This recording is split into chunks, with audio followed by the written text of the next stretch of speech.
Desde el siglo I, el Evangelio de Jesucristo no ha dejado de crecer, tanto en su ámbito geográfico como en el número de personas que profesan ser cristianos. En el momento actual, y según datos de Operación Mundo 2015, el número de cristianos en el mundo se estima en 550 millones de personas. Esto supone un 33% del total de la población. Sin embargo, el crecimiento de la población mundial es mayor que el porcentaje de cristianos. Esto implica un decrecimiento del porcentaje de estos últimos en el mundo. En el año 1900, la población total era de 1.619 millones de personas y el porcentaje de cristianos era del 34,5% del total, lo que suponía 558 millones de cristianos en el mundo. Sin embargo, en el año 2000, aunque el número de cristianos se acercaba a los 2.000 millones, en realidad el porcentaje total de cristianos había bajado del 34,5% al 32,8% debido a que la población total creció mucho más rápido que los cristianos, alcanzando los 6.055 millones de personas. En el momento actual, las diversas confesiones cristianas suponen una tercera parte de la población mundial, con una tasa de crecimiento del 1,4% por año. El Islam integra a 1 de cada 5 de los habitantes del mundo.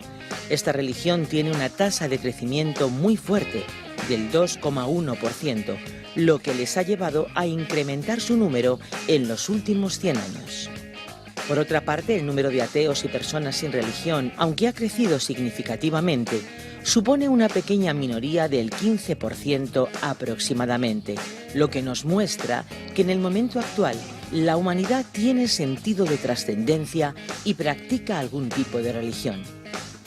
El mundo religioso se ha fragmentado, no solo por divisiones internas, sino también por el surgimiento y la sorprendente proliferación de nuevas religiones, muchas de ellas a partir de las grandes religiones establecidas.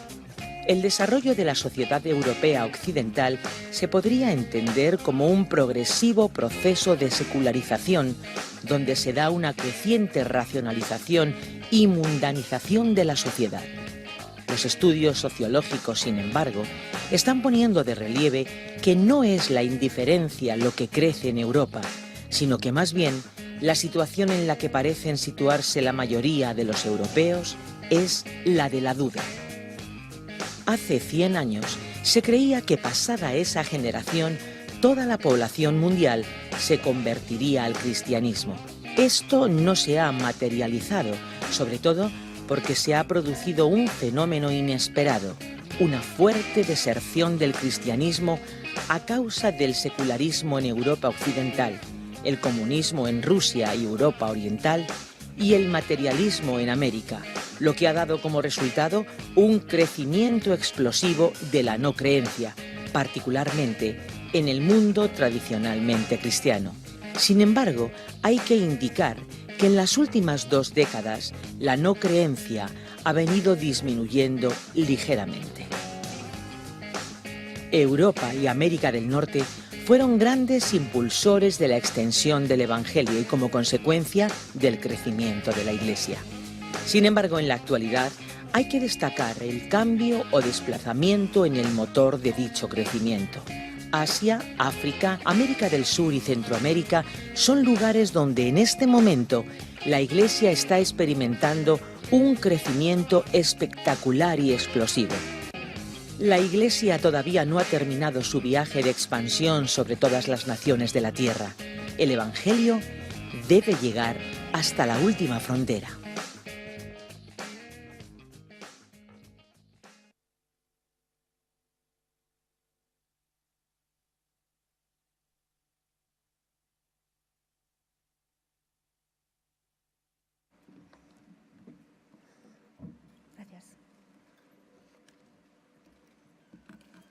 Bien, buenos días, hermanos y hermanas.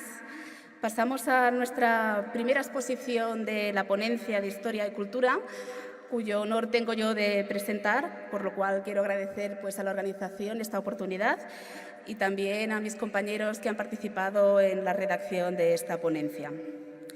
Se me ha pedido que en base a esta ponencia responda a algunas preguntas, algunas líneas de futuro que pueda proponer para las iglesias protestantes españolas para este siglo XXI. Sobre todo se me ha preguntado cuál es mi visión de cómo debe ser la Iglesia en España y cómo fortalecer una espiritualidad genuina en nuestras congregaciones. En mi respuesta a estas preguntas que os compartiré ahora, he organizado un poco la reflexión en 4 puntos. Uno que toca continuidades y discontinuidades, otro trabajaremos un poco también la figura de Lutero y acabaremos con algunas pinceladas de propuestas de espiritualidad. Memoria e historia son 2 categorías siempre estrechamente emparentadas. Se dice que lo que distingue la una de la otra es que la memoria habla de un pasado todavía relevante para quien recuerda, mientras que la historia nos remite a un pasado en que la interacción es mucho más remota. Aunque yo discutiría en realidad esta distinción, hay algo de verdad en ella. La historia tiene cierto poder de congelación, cierto aire de definitivo, al que la memoria más fluctuante en realidad tiende a escapar.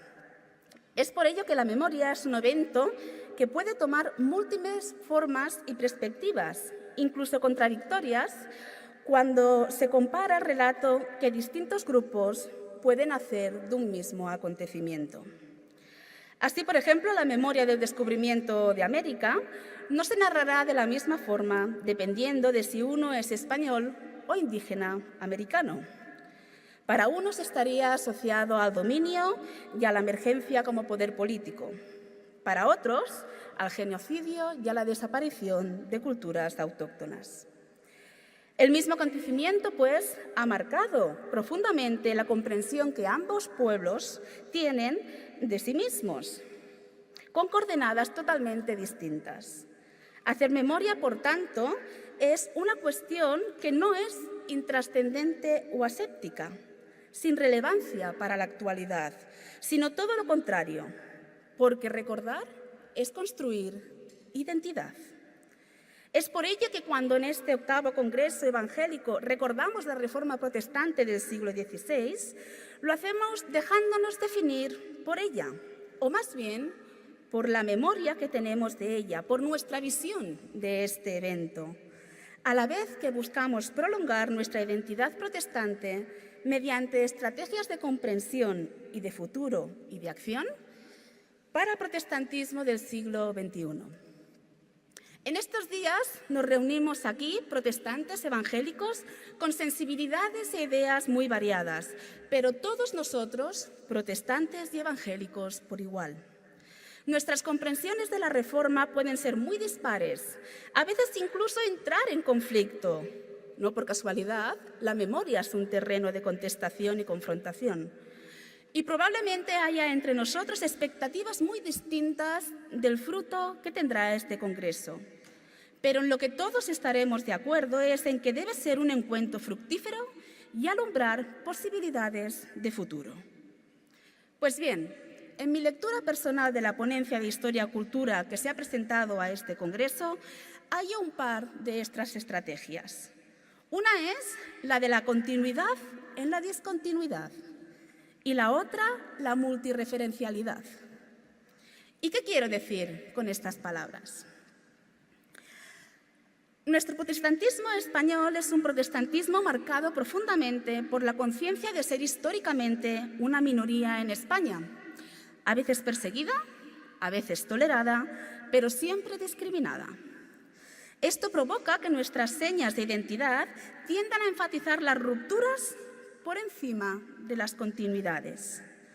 Así, nuestra imagen de la Reforma del siglo XVI y de sus protagonistas, que es un marcador distintivo de nuestra identidad protestante frente a una mayoría sociológicamente que pertenece al catolicismo, se traduce en una acentuación de la novedad que Lutero y otros reformadores representaron.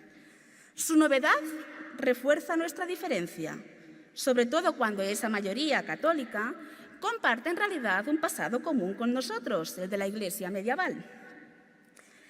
En casos extremos, esta lectura afirma que no hay nada que valga la pena entre el período que va desde la Iglesia antigua hasta la Reforma, por lo que considera todo el período intermedio a lo mejor negligible y a lo peor la corrupción absoluta de la Iglesia. Sin embargo, es evidente que Lutero no hubiera sido quien fue sin la Iglesia medieval. Y esto no solo se debe a la reacción que Lutero cataliza frente a esta Iglesia, sino también porque las propuestas de Lutero beben también directamente de la teología y la Iglesia medieval. Quizá nos pueda sorprender, por tanto, descubrir que antes de Lutero ya se hablaba del solus Christus, solo Cristo. De hecho, se puede afirmar que en la concentración de los principios cristianos que efectúa el protestantismo en las famosas solas, puede empezar a detectarse ya esta tendencia en las últimas décadas de la Baja Edad Media, cuya teología y cuya externalización evidencian un compromiso con la simplificación de la creencia. En su momento, John Wycliffe, el reformador inglés que todos conocéis, ya veía las Escrituras como la norma para las relaciones sociales. La sola lex, hablaba John Wycliffe. A su vez, el teólogo medieval Juan Gerson ya hablaba del mandamiento del amor de Jesús como de el único estándar de la Iglesia y de la humilitas sola, la sola humildad, como del único medio de relación entre el ser humano y Dios. Incluso hablaba de la fiducia toda, de la fe toda, que uno debe depositar en la misericordia divina. Y de la misma forma, Johann Staupitz, el maestro de Lutero, hablaba ya de la sola misericordia y de la sola gratia de Dios, y de Cristo como único Salvador.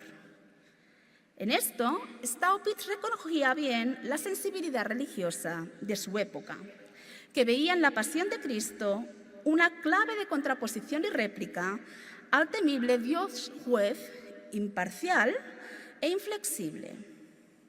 Efectivamente, es en esta pasión, en el sufrimiento y en el desamparo de Cristo, donde se capta más evidente la humanización de Dios en pro de la humanidad. Él es el que se interpone en el juicio divino pensado sin garantías en la época. Es por esto que la pasión de Cristo y otras figuras intermediarias en el momento, como María, ocupan todo el espacio de la imaginación cristiana tardomedieval. Tal preferencia por la focalización en ciertas figuras intermediarias y prácticas mediante las cuales relacionarse con estas figuras será rechazada por la Reforma, los santos, María, etc. Pero el rechazo se producirá agudizando todavía más el mecanismo de focalización en vigor. La focalización se dará ahora solo y exclusivamente en la figura de Cristo, único mediador, rechazando cualquier otro portador de misericordia. En este movimiento que realizan los primeros reformadores, por tanto, se conjugan por igual, y esto es lo importante, continuidades y discontinuidades respecto a la teología y a la Iglesia anterior. Continuidad porque la lógica de focalización es la misma. Discontinuidad porque ésta toma una forma exclusiva, centrándose únicamente en Cristo. Otros muchos ejemplos se pueden aducir en cuanto al complejo juego de continuidades y discontinuidades que marcan la Reforma. El concepto de santidad, por ejemplo, que pasa de ser un rasgo que solo algunos tienen a ser rasgo definitorio de todo cristiano.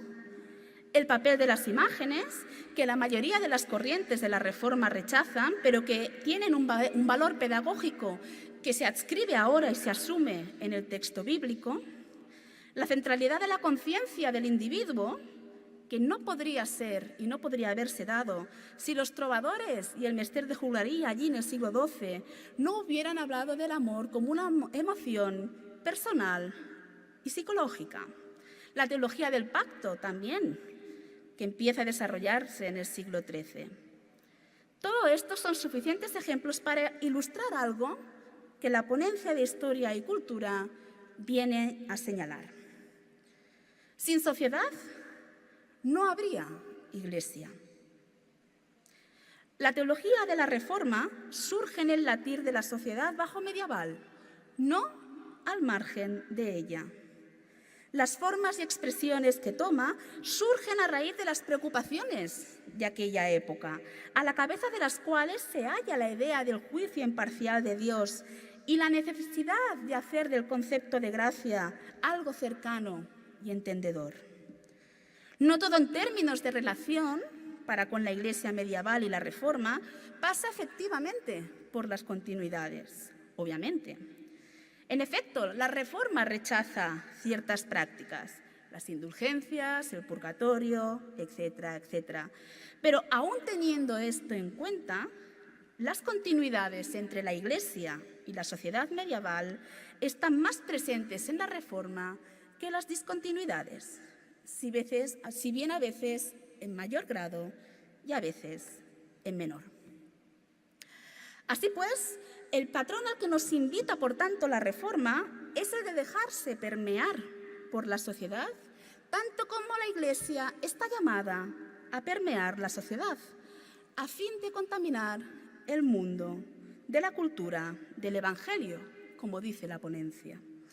Porque muy pobre sería nuestro concepto de reforma si solo la pensáramos como reforma de la Iglesia. El principal interés de la reforma no es solo la Iglesia, es la sociedad. De aquí el Ecclesia Reformata Semper Reformanda y el Soli Deo Gloria, ambos, por cierto, lemas un poco posteriores al inicio de la Reforma. En ello, sin lugar a dudas, la Reforma obedece un mandato bíblico. Todo pertenece al Señor, incluido este mundo. La Iglesia, pues, es en sociedad, porque está llamada al anuncio y a la encarnación del reino de Dios. La Reforma es fruto de esta honda convicción. La segunda estrategia de futuro que quisiera esbozar esta mañana es la de la multidireccionalidad referencial. Anteriormente he dicho que el lenguaje de las solas, es decir, el solus Christus, solo Cristo, solo gracia, sola fe, sola escritura y soli Deo gloria, solo a Dios la gloria, ya está en el ambiente cuando Lutero hace pública su teología de la justificación, en la cual, por cierto, se entreteje tanto el descubrimiento espontáneo como la reflexión serena. La famosa experiencia de la torre no es tan fulminante como a veces la imaginación icónica nos lleva a pensar. Esto no quiere decir que Lutero no sea original. El énfasis que pone en la fe, por cierto, la más humilde de las virtudes de la teología medieval y, por tanto, la que más distancias marca con el concepto de mérito personal, la profunda experiencia de gracia, la certeza de la acción de Cristo en pro del ser humano, Lutero reformula y empuja estos conceptos del marco ritualista y sacramentalista en el que se hallaban insertos para convertirlos en una actitud de vida. Por eso, para Lutero el cristiano es a la vez justo y pecador, porque su justificación, su salvación, su reconciliación con Dios no se reduce a la declaración del sacerdote en el acto penitencial, sino que abarca toda la experiencia de vida y por eso está sujeta a altibajos. En esta transformación del concepto de justificación es esto lo que hace que la idea de relación personal con Dios adquiera tanta importancia en la Reforma. No está muy claro cuando estas 5 solas que sintetizan el pensamiento protestante aparecen como conjunto. Por supuesto, cada una de ellas se halla implícita de una u otra forma en la esencia de la teología protestante del momento, sobre todo a partir de 1525, momento en el que las distintas corrientes del protestantismo empezarán a clarificarse y a asentarse. Pero cuando este conjunto aparece formulado en tanto cual, es algo que todavía está en discusión. Este dato apunta a un punto interesante, y es que la concatenación, la concentración de las solas en un conjunto de sentido, se produce por la coherencia de la que todas ellas participan. Es decir, todas las solas guardan una mutua referencialidad que las hace funcionar como conjunto y que las hace identificables como parte de ese conjunto conceptual. Así, la sola escritura no tiene sentido ni puede entenderse al margen del solus Christus, el cual, a su vez, no puede asumirse si no es por la sola gratia, ni aprenderse si no es por la sola fide. Con este orden lineal que acabo de esbozar, no quiero establecer ni una jerarquía ni una relación casual de dirección en la relación de las solas. Más bien lo que pretendo afirmar es que podríamos empezar con cualquier sola que eligiéramos y ver que inevitablemente nos conduce a las otras, en una variedad de vías y formas que explicitan un sentido común y compartido. Son las relaciones y la referencialidad de unas solas a las otras las que dan el sentido último del conjunto y nos hacen cercano, nos avecinan el concepto de salvación. La ponencia de Historia y Cultura hace referencia a una realidad bien conocida y vivida en nuestras carnes, en el protestantismo español del siglo XXI. La fragmentación de nuestro protestantismo, dice la ponencia, es a la vez nuestra fortaleza y nuestra debilidad. Diría que el caso español, además, ilustra este axioma con singular precisión.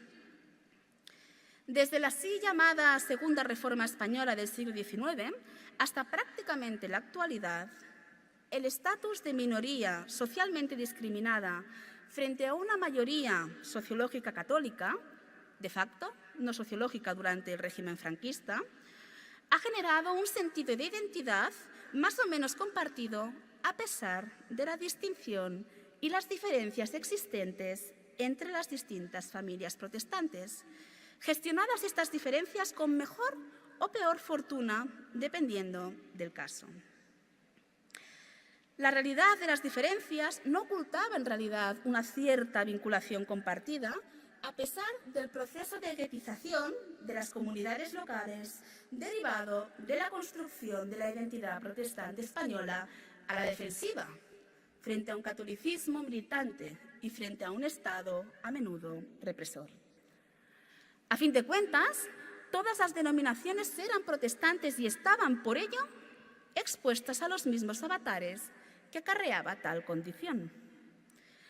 Los acuerdos de Ferede con el Estado, firmados en el año 1992, tan difíciles internamente de conseguir como fueron, reflejan aún, con lo complejo del proceso, la capacidad de generar un consenso compartido.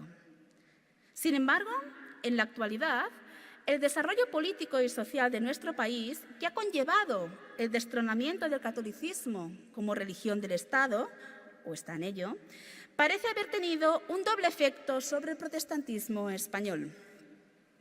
Por una parte, el protestantismo español continúa enrocado en la táctica defensiva derivada de su relación histórica frente al catolicismo. Por otra parte, al no encontrar enemigo exterior, el protestantismo parece haber tomado cierto carácter fagocitario dirigido hacia el interior. Conviene explicar estas dos afirmaciones. En cuanto a la primera, el protestantismo español, a grosso modo, y sea del ala que sea, sigue condicionado por la mentalidad de guerrilla y de supervivencia que adquirió a lo largo del siglo XX frente al catolicismo. Es por ello que tiende a ser reactivo, en lugar de propositivo, y a desconfiar de las estructuras institucionales, porque ello le exigiría compromisos que, entiende, concatenarían y cercenarían su idiosincrasia. Sin embargo, este protestantismo encuentra que aquel enemigo de antaño ha mutado, que el enemigo fácilmente identificable y frente al cual se defendía por oposición ya no existe como existía antes. Ante ello responde, a mi juicio, con dos estrategias. O bien, el otro ante el que se define es el mundo, entendido en términos generales, que incluye el catolicismo actual, o bien son aquellas otras familias y denominaciones protestantes con las que discrepa. En este segundo caso, el nuevo marcador de identidad, el otro que define mi identidad por contraste, es el hermano protestante. Si bien en algunas corrientes del protestantismo las dos estrategias frente al mundo, frente a otras iglesias protestantes, se dan a la vez, en todas o casi todas se descubre la segunda estrategia en acción. Esta circunstancia ha llevado en tiempos recientes a un inusitado nivel de animosidad que refuerza las discontinuidades y la fragmentación por encima de las continuidades y de la unidad, como bien ilustra el debate sobre las diferencias entre protestantes y evangélicos en cuanto a nomenclatura. En mi opinión, este es un debate que ilustra típicamente la tensión que implica la gestión de la pluralidad interna del protestantismo, pero que en este caso corre el riesgo de enquistarse y perder su dinamismo creativo si el protestantismo español no es capaz de encontrar más terreno de acuerdo que de desacuerdo, enfatizando las diferencias por encima de las muchas y más evidentes semejanzas.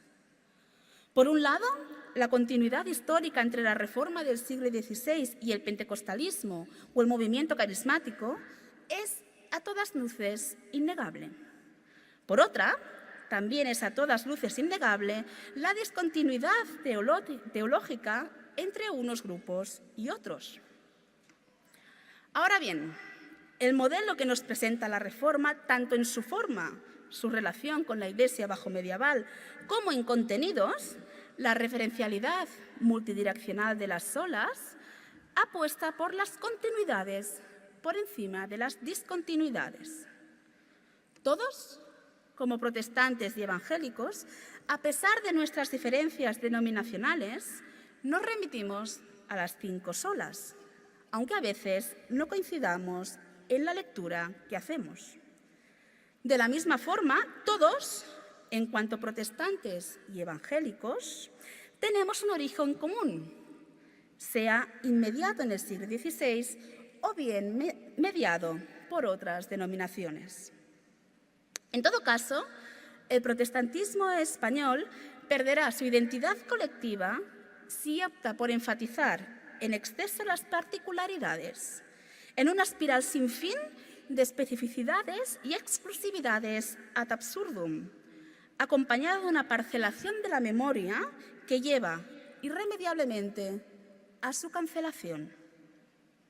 La memoria de la Reforma nos autoriza, es más, demanda la recepción plural, la pluralidad de opiniones, pero no autoriza en ningún caso su uso patrimonial y exclusivo. Y es que sin memoria compartida, sin referencialidad de unos a otros, el protestantismo pierde sustancia y dinamismo, emborrona su pasado y pierde fuelle para su futuro. El término espiritualidad se define por su referencia al Espíritu Santo. Es una palabra que en nuestro inicio del siglo XXI se ha puesto muy de moda, con mayor o peor o menor acierto. En la mayoría de los casos se entiende en sociedad como bien un sinónimo genérico de trascendencia o bien en referencia a un vago sentido de bienestar interior. En la tradición cristiana, la espiritualidad tiene, sin embargo, un componente activo y ético. Seguir a Cristo es dejarse conformar por su espíritu. Esto ocurre en realidad siempre en comunidad y, por tanto, implica inevitablemente una pluralidad, la cual, de hecho, se busca activamente, como encontramos en el capítulo 12 de los Romanos o igualmente en el capítulo 12 de Primera de Corintios. La Reforma, con su pluralidad de manifestaciones que, por otra parte, no se sustraen de la falibilidad de sus actores, como nos recuerda también la ponencia de Historia y Cultura, refleja también este principio, que toma la forma de coordenada ética en la libertad de conciencia. Es por ello que la unidad de la misma, de la Reforma, no se produce en la homogeneidad de opinión, sino en el reconocimiento de la acción misteriosa del Espíritu en cada comunidad, algo que los reformadores también tuvieron que esforzarse por reconocer y aprender. 500 años después, a la hora de conmemorar la Reforma protestante, encontramos que sus principales hitos siguen siendo todavía válidos. La memoria de la Reforma, aun siendo un terreno de disputa, debe y está llamada a dinamizar nuestro protestantismo español, no achicarlo ni fragmentarlo todavía más en enfrentamientos que pierden todo el contenido de fondo por la inadecuación de las formas. Termino diciendo que la espiritualidad es, al fin y al cabo, también esto: dejarse conformar por el Espíritu. Gracias.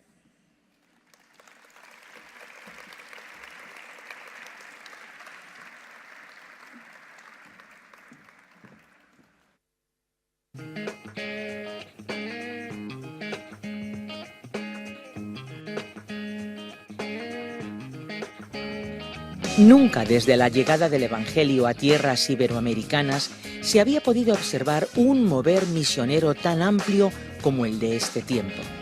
El crecimiento de misioneros que ya están en el campo, más los cientos de iglesias que oran por la evangelización mundial, son testimonios que animan a pensar que la Iglesia de Cristo seguirá extendiéndose por todo el mundo. Sin embargo, no debemos olvidar que quedan miles de pueblos y ciudades dentro de lo denominado mundo de los menos evangelizados. La Iglesia es la única institución que no fue creada para servirse a sí misma. Eclesia, si su significado de congregación llamada hacia afuera nos sigue impulsando a pensar en la presencia del pueblo de Dios en todos y cada uno de los estamentos de la sociedad, entonces los cristianos deberían involucrarse en sus ciudades trabajando por el bien común en vez de imponer o ignorar. El crecimiento cuantitativo de la Iglesia alrededor del mundo sigue avanzando. No obstante, es necesario continuar trabajando con el desafío de mantener un equilibrio sano y bíblico entre lo cuantitativo y lo cualitativo.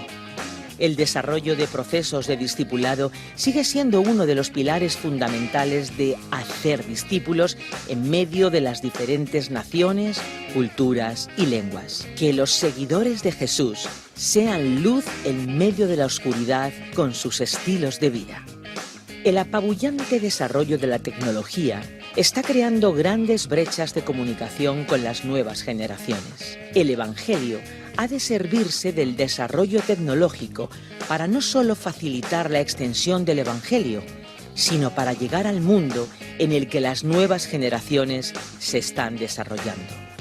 Estas nuevas generaciones tienen un alto interés en la espiritualidad, algo que no se puede dilapidar. La transmisión de principios y valores de vida es un elemento primordial para asegurar la conexión con el Evangelio. La promesa de Jesús fue: yo estaré con vosotros hasta el fin del mundo. Esta promesa nos asegura la fuerza y confianza para seguir avanzando.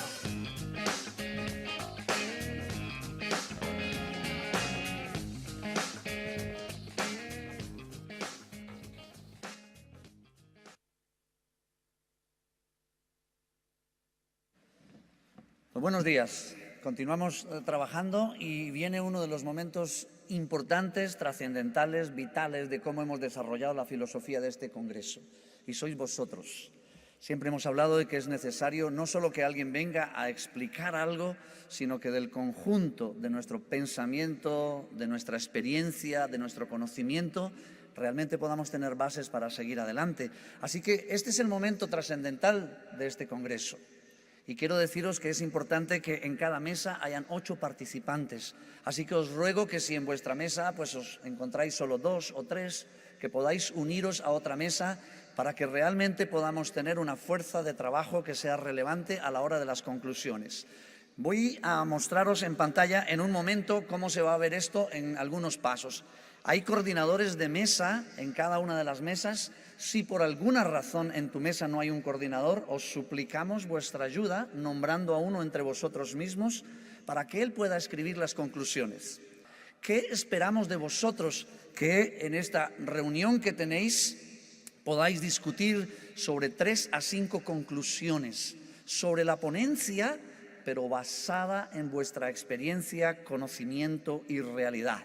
Así que no esperamos que repitáis de nuevo la ponencia, pero esperamos que hayan propuestas que son muy concretas a la realidad que vivimos en España y a cómo esta ponencia puede ayudarnos a formular estrategias de futuro.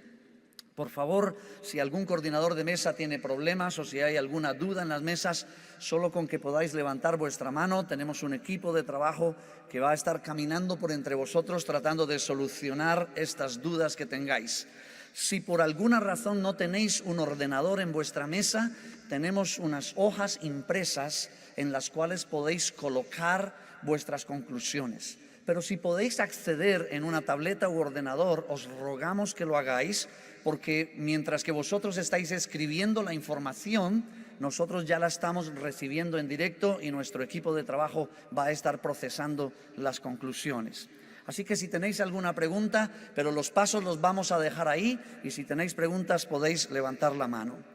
Queremos el tiempo para que trabajéis juntos y para que podamos pensar en el futuro de la Iglesia en España. Tenemos 40 minutos para hacerlo. Si tenéis preguntas podéis levantar la mano.